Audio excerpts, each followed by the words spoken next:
to Chairman Omali Yeshitela.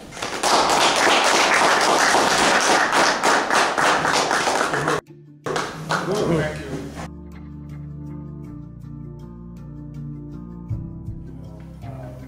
But I used to come to this place often. This used to be a haunt of mine back then. I loved, and I have this addiction for books.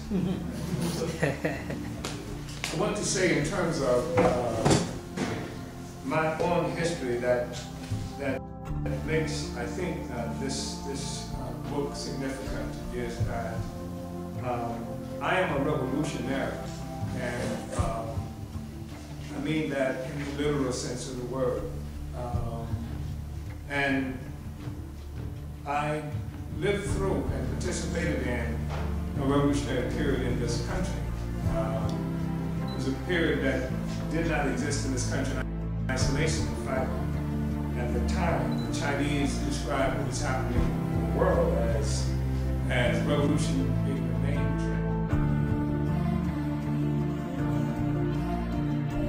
And it's been said that dictatorship is ruled without regard for law.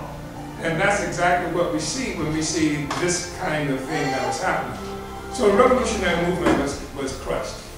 And it was replaced by petty bourgeois African academicians and NGO types and poverty pimps, etc. And for the longest period, for this past for progressive or revolutionary activity, in fact, progressivism has sort of become the word, now, not revolution, not overthrowing imperialism and capitalism, but somehow people are progressive, and what the hell that means? It depends, compared to what, as the song goes. And so now, we have people whose careers, academicians, you can see them regularly, on TV and hear them on KPFA and other, kind of quote-unquote progressive stations. But it's not revolution. And so you can walk in the modern times and most of the major bookstores and pick up really nifty books on black people and other kinds of questions, but not revolution, not the struggle to seize power and to change, the power relationship existing between Africans and oppressed people and imperialism. That is the difficulty.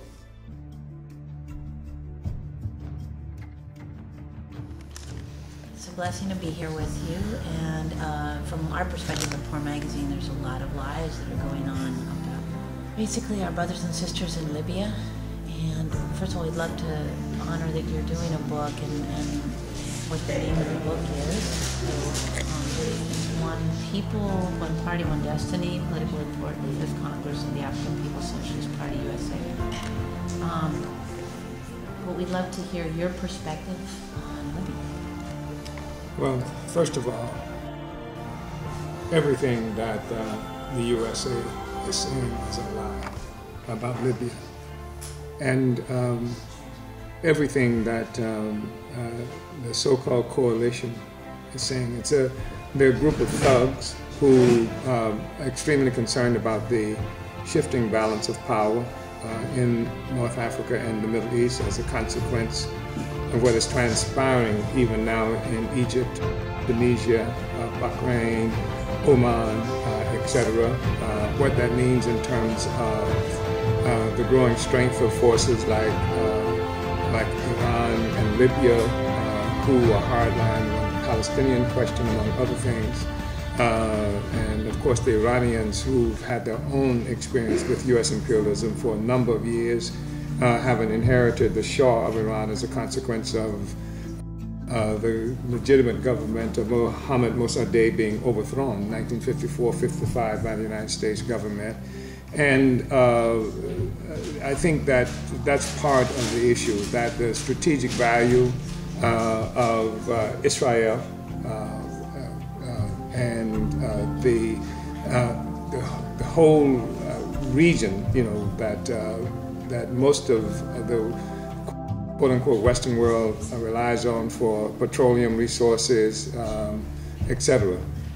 the United States under Obama, who is a war criminal, among other things. The United States attacked that country in the same fashion that it has always attacked countries in that area where it had overwhelming superiority in terms of military capacity.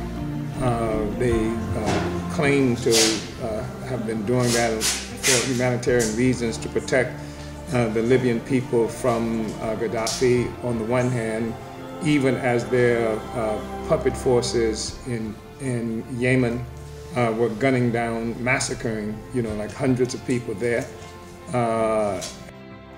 With U.S. support and assistance, it's the U.S. who arms them.